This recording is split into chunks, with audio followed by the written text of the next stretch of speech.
great. The fans are great. I mean, the city's great. So that wasn't even asking him the question. Lajohntay Wester is apparently going a little crazy at Ravens training camp. Well, maybe not going crazy, but the whole camp is quite crazy. So we're going to check in on everybody's favorite route technician from the Colorado Buffaloes, Lajohntay Wester, to understand that, you know, his battle to make the team is not one that's just about the wide receiver room. It's also about the return game as well. You see, the Ravens are looking for their true punt returner, and I think Lajohntay Wester, with some of his successes at FAU and at Colorado, might be able to fit and slide right in to what you know, the world of the Ravens are looking for. So let's hop right into it. This is what we have with Lajohntay. After we go from Lajohntay, we're also going to speak a little bit about we're going to speak. Oh man, it's a little loud. After we go Lajohntay, we're also going to speak about just the Ravens as a whole, more specifically Jair Alexander, because obviously he's a big ticket name, and then Lamar Jackson. We're going to spend a little time with him because he's been making some waves and some rounds as well. So not the most not the most intense film, but again, remember, he is a 6th-round pick. He is theoretically at the bottom of the depth chart, so you know it's a little bit different. But I do want y'all to be known before we continue on to the rest of Ravens training camp. I do want y'all to know what, you know, I made multiple videos about, you know, Shador training, Shiloh training, Travis training. Yo, Lajohntay Wester was putting that work in too. So you know what I'm saying. This is what his offseason looked like. You know what I'm saying? They got the 10 there. Oh dang, I'm sorry. I'm trying to show you the other thing. My goodness, why is it doing that? I'm sorry. I was not even trying to do all that. Obviously, the route technician that he is, getting work at all times, everywhere, in every place, in every space.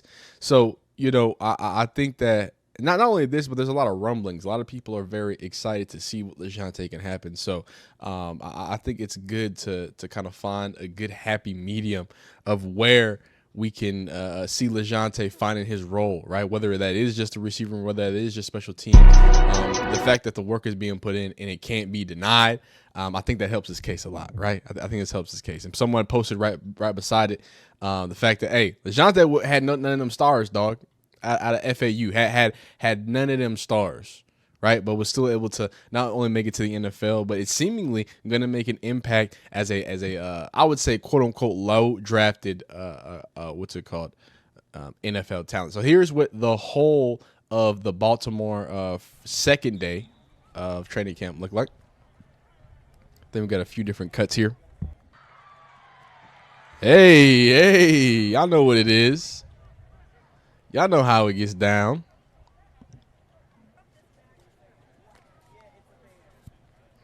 Y'all know who that is. We're going to talk a little bit more about Alexander. Kyle Van Noy, veteran on the edge. Gives a really good presence for the Ravens, right? Mike Green, the rookie out of Marshall, the most productive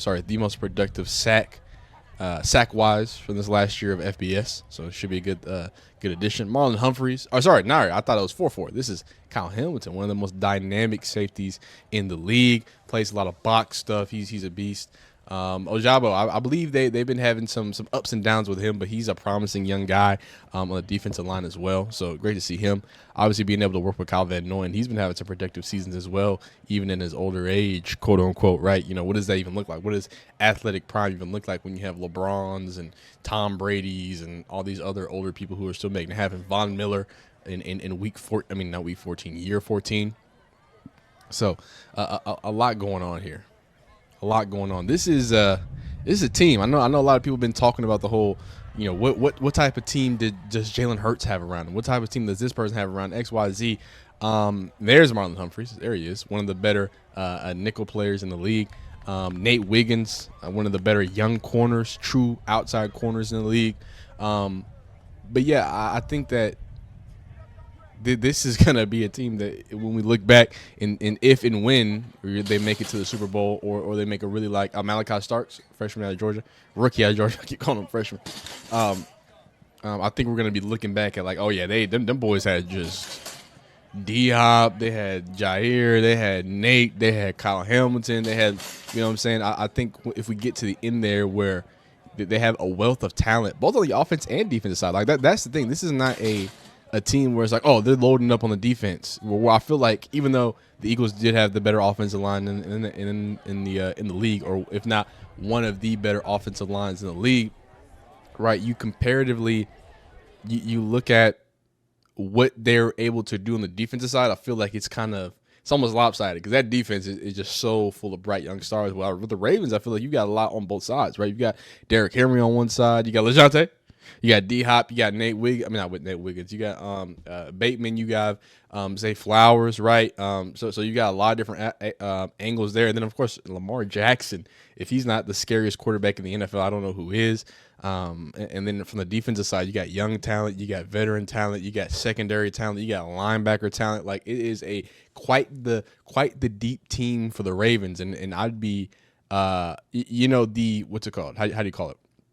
The expectations are going to be beyond through the roof. And actually, you know how I can prove that the expectations are beyond the roof? This is what Ravens fans said at training camp. That's what they had to say. So, just come to show my love, see what the boys got. Hopefully, this is our year. What's your prediction this season for the Ravens? I think they're gonna go 12-5. Yeah, I'll say that. Okay. Super Bowl bust. No questions. Hey, the city be ready for it. We impatient now. 11-6, we lose in the wild card to the Chiefs. Whoa. I feel like that's how. Whoa. Little man has the sports almanac. I don't know how many of y'all have watched Back to the Future, but he's got the sports almanac. He went back and thought, look at his eyes. Look at the eyes of this little psychopath. Look at him. He didn't hesitate. What's the record? 11-6, we lose 11-6. They didn't even. They wasn't even asking him the question. They didn't even ask him. They was asking mustard jersey right here. His glasses. I mean, he can't see nothing that don't look like a wild cherry slushy. And we got home skilled the biscuit back here jumping in and say, actually, 11-6 wild card game is gonna be 34-32. Mark Andrews on the right side, like. What? We lose in the wild card to the Chiefs. No. He's got down the team. He's got the down and distance. He's got the weather of the day that is gonna happen. Yo, check that kid. Check his. He's got a 2026 sports almanac. We're gonna get another AFC championship at the bank this year. Because the Ravens owe us from last year. 2 years ago. So we gotta get it. They owe us, man. Oh, I think the audio cut off for them, but it's all good. So obviously, as you see, the expectations are quite high and quite large. And what does that look like for a few different older, right, veteran players and how they're looking at it, right? Kyle Van Noy, and Derrick Henry, just speaking about the work, the process, and how they feel about coming into this year. And then we're gonna hop over, check out what Jair Alexander's been doing. I'm just grateful to continue to play. My body's still good, and I can still play at a high level. I really think I'm one of the best in the league. I mean, my stats show it. The last 2 years, I'm top 10 in a lot of stuff. I still go under the radar, which is fine. I just got to keep waking people up, and I'm grateful to do it with people that feel the same way, that have the same mindset. I expect a lot of big things from our defense after the performance we had entirely last year wasn't up to the standard that was set way before I was here, and we just want to make that amend and make sure Zo is happy with the product that he continues to want us to put on the field too. So it's dope to see that, it's not somebody who's just, veteran leadership, someone who's been there and done that in Kyle Van Noy, right? But also someone who's productive, right? He spoke about, being top 10, top 5 in multiple categories for the last few years. So just looking at the 2024 season, right? He had, his stats last season, 41 tackles, 21 quarterback hits, 12.5 sacks, 14 tackles for loss, 2 passes defended, 1 forced fumble, 1 formal recovery, and was a Pro Bowler. And his sacks ranked among the top 5. There you go. In all of it. And by the way, Trey Henderson went crazy. That boy went crazy. But yeah, hey, shout out Danielle Hunter. You feel me? But yeah, so clearly was able to find a way to not just be productive in one way, but just to be a utility for the defense, right? And I think his age and I think his expertise only adds to what he can bring to the overall offense as well. Defense. I was speaking of offense because Mr. Derrick Henry, he's kind of good at football. He had some things to say about basically the work, because there's a lot of hype. like I've alluded to, there's a lot of hype around this roster. This is kind of how he feels about, I guess, kind of attacking it with the right word. Yeah, man, it's always cool to build a team with high caliber players who have incredible talent, but I think you got to put the work in. Everybody can look good in the jersey and don't have the big name, but it's about the work you put in, the chemistry you build on the field each and every day, pushing each other to get each other better.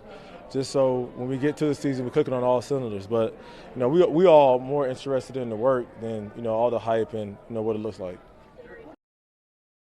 Absolutely, and the most important thing is like he said. I mean, he's a veteran too. He says the team, right? The team is focused on more than just the hype, right? Lajohntay Wester. I know this is like kind of what the video is about, but he, could even fall into that. Do you believe in the hype? Do you believe in the player that he is? Like I said, I think he's just a technician when it comes to being able to run routes. I think he's a dog, a beast, a problem when it comes to being certain areas and places and spaces. Specifically the red zone. I think he can solve some issues there. I think he can be another change of pace than the type of smaller, twitchier receivers. Even though Lajohntay is, smaller and twitchier, I think he's small, twitchy, and also has a bit of savantness when it comes to his route running. So even that, all the way down to veterans like Jair Alexander and Derrick Henry. Derrick Henry and DeAndre Hopkins, though, is what I was trying to say, right? Even when you say some older names that are Ravens, at heart, in Humphreys, right, and then of course the young guns, Nate Wiggins and Kyle Hamilton really being already stamped. And then if you ask somebody, I think most people are going to tell you that Mike Green and Malachi Starks are going to be able to really have some immediate value for that defense. So it look, on paper it looks scary. On paper, that it's the Cowboys every other year, right? Oh my God, they've constructed this absolute insane roster. How can they not make it to the promised land? So we'll have to see it. One of those picks that I think a lot of people are going to have question marks about and also have a lot of hype about is Mr. Jair Alexander. Obviously spent some years with the dang Packers doing it at a high level, right? Was known as an impact corner, one of the better corners in the league when he wasn't hurt and when he was able to, offer value to the Packers. So I think it's going to be dope to see what this entails, right? You talk about this, what's it called, Baltimore defense, in which they seem to always find ways to plug holes, right, throughout the year. So, you come from last year, exceptional, safety play, right, obviously with Mr. Hamilton. And then you have Nate Wiggins playing great quarterback help, but Marlon Humphreys not just playing great when he was the cornerback, but then somehow kicking into the inside as a nickel player and still being able to show his versatility and high tier of, really getting after, right? When you have that type of combination, and the only real blemish was the other outside cornerback to be a true outside cornerback on the other side.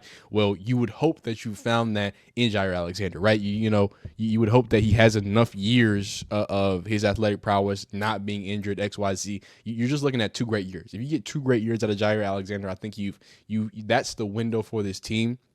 Right, because I don't know how much longer D-Hop has. Lamar Jackson just recently in an interview said about, hey, look, I'm only 28. He got all the time in the world, right? But it's clear that this construction, these rookie contracts, you get somebody in Jair Alexander, not at the most expensive because of injuries and things of that nature, and him, leaving the way that he did with the Packers. So I think all in all, the Ravens need to understand, not even understand, because I think they do understand. I think the Ravens need to Derrick Henry's point, just put the work in, right? This is a team on paper that no one's going to have to figure it out. No one's going to have to do something magical with the team the way that it's constructed right now. You're plugging the holes that you had, and then on top of that, you bolster your other safety position, right? And then who knows? Malachi Starks is one of the most utilitarian, is that the way you say it? He has the most utility out of probably any other defensive player, not named Jade Brown, and he what's it called, Andrew Makuba, not besides my Texas Longhorn defensive backs. You know what I'm saying? Malachi Starks is technically the most versatile when it comes to the defensive back position, and more specifically for the rookie. So it's gonna be dope to see. It's gonna be dope to see how they are utilized and what they do, right, to best get everything out of them, right?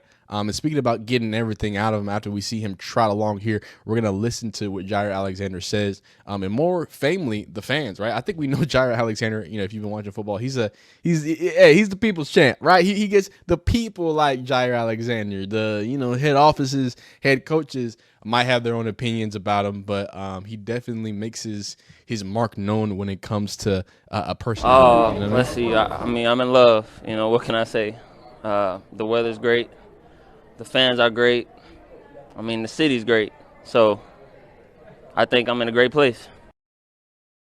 Nothing better than greatness. All right. So love to see that. Love to hear that. If you're a Raven fan, let me know how far y'all going. Again, all those other Ravens fans said y'all are Super Bowl or bust, y'all are AFC Championship or bust.